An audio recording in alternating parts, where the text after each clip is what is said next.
안녕하십니까? 조선의 궁궐들 중에 우리에게 가장 생소한 이름인 경희궁으로 가보겠습니다. 우선 경희궁이 언제 어떻게 만들어졌는지 그 역사를 한번 보면요. 그 광해군은 왕권을 강화하려는 노력이 겉으로는 뭔가 궁궐을 제대로 건축하는 그런 걸로도 나타나요. 그래서 이 경희궁은 지어질 당시에는 광해군이 이름을 짓기를 경덕궁이라고 지었어요. 그러면서 이제 이 경덕궁은 결국 광해군이 제대로 쓰지도 못한 채 궁궐로 있다가 후대 왕이었던 영조 때 가장 많이 여기서 써요. 이 원종의 시호를 죽은 다음에 쓰게 되는데 그 시호가 경덕이었어요. 그러니까 이제 영조가 선대왕의 호를 여기 궁에다 그대로 붙일 수 없다.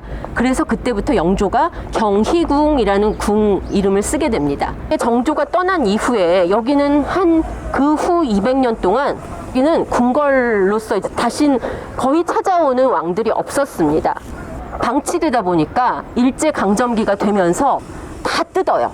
여기다가 학교 만들고 당시 만들었던 학교가 경성중학교라 그래서 광복 이후 이 경성중고등학교가 서울고등학교가 된 겁니다. 경희궁이 일제강점기 때 완전히 다 헐려나가고 뜯겨나가다 보니까 예전에 경희궁이었던 이 땅은 서울시가 매입을 했고요. 지금 터가 텅텅 비어 있어요. 그리고 그곳에 서울역사박물관입니다. 서울역사박물관을 지었어요. 그러면 이제 그러면 여기 들어가서 경희궁 전각은 옛날 거 하나도 없는 거냐? 없습니다. 남아있던 것이 살려나갔다가 돌아온 이 흥화문인데요. 흥화문은 옛날에 이 위치가 아까 아니라고 그랬죠. 사실 거기에 지금 구세군 빌딩이 들어서 있어요. 복원 못하는 겁니다. 그쪽에다. 그러면 이제 이거를 일제가 다 뜯어서 이토 히로부미를 기리는 사당을 만들어요. 우리나라에, 서울에. 그게 방문사라고 있었습니다. 그 방문사가 지금의 조선호텔 자리예요. 그 방문사의 정문으로 써요. 흥화문을. 여기 들어가시면 이제 가장 중심 정전 건물인 숭정전이 있습니다. 아까 거기 중화전 같은 위험의 건물이에요. 조정을 내려다보는 정전 건물인데 이게 숭정전 건물입니다. 일제 때 완전히 폐허가 된 모습이죠. 이 숭정전도요, 뜯어서 팔아요. 숭정전을 조계사에 팔았어요.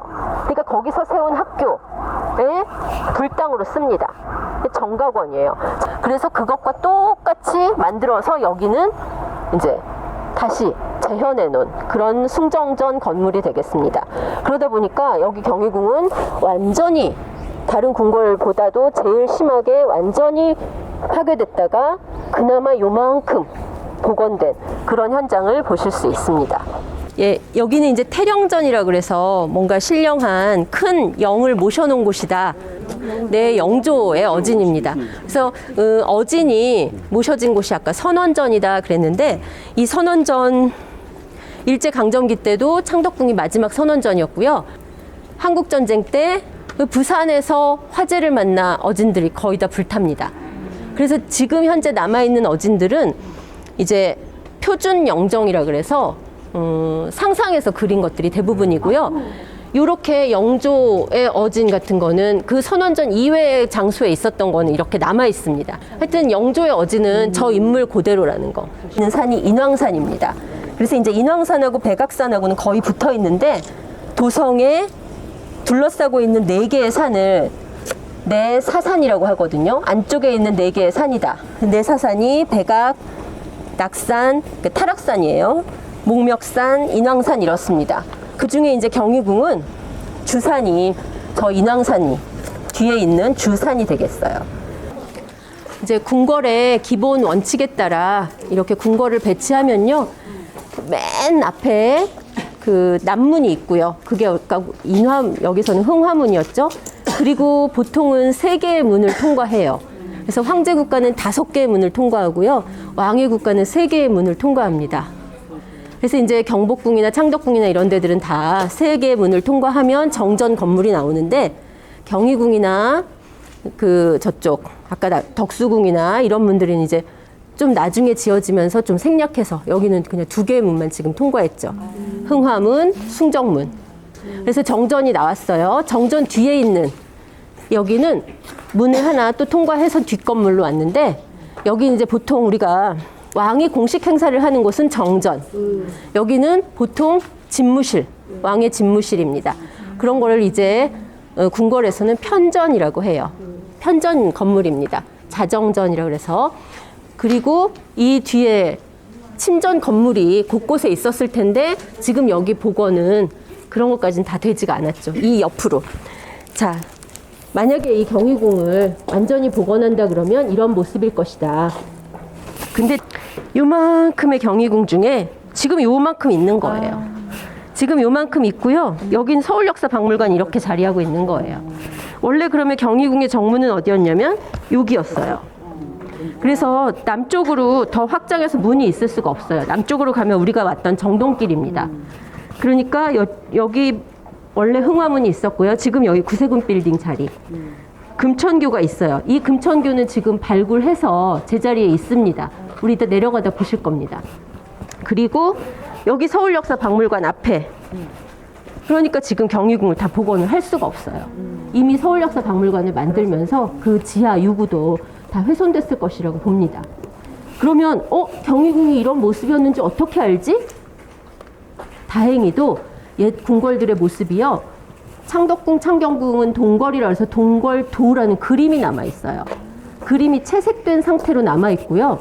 여기는 경복궁에서 볼 때 서쪽이잖아요. 그래서 이 경희궁을 서궐이라고 했는데 이 서궐은 그 서궐도안이 남아있어서 그 서궐도안을 바탕으로 이럴 것이다 라는 모형이 서울역사박물관에 가시면 전각을 복원할 수도 없고 없어진 전각들이 무덤의 비석처럼 이렇게 현판만 남아 있습니다. 마지막에 경희궁에서 뭘 보실 거냐면 아까 광해군이 여기다가 궁궐을 만들 때 왕기가 서려 있다라고 했었죠. 정말 왕기가 서려 있는 바위가 있습니다. 아무리 가물어도 가물지 않는 샘입니다. 그래서 이렇게 샘이 나오는 이 바위가 뭔가 상서롭다. 그래서 여기 당시 사람들이 여기를 상서로운 바위다 그래서 서암 또는 대왕암 이렇게 얘기했습니다. 그래서 이제 이걸 두고 술사는 왕기가 서려 있다 라고 얘기를 한 거고 그거에 따라서 광해군은 여기다가 제 집터를 빼앗아서 경덕궁을 만든 거죠. 경희궁을 만든 겁니다. 그리고 이제 우리가 경희궁 시절에 있었던 금천교가 바로 여기 있습니다. 원래 거에다가 요즘 거를 부분 복원을 한 겁니다. 그래서 옆에 와서 보시면 복원한 부분하고 옛날 땅에 묻혀 있을 때 모습하고를 대조적으로 잘 보실 수가 있습니다. 자, 그러니까 금천교가 여기니까요. 우리는 지금 궁궐에서 나와서 금천교를 건너서 밖으로 나가는 거잖아요. 그러니까 이제 정문은 이거 바깥에 바로 이 구세군 회관이 있었던 저 자리였습니다. 경희궁이 이런 곳이었구나 라는 걸 조금이라도 아셨으면 더할 나위가 없겠습니다. 오늘 이걸로 경희궁 답사를 마치겠습니다.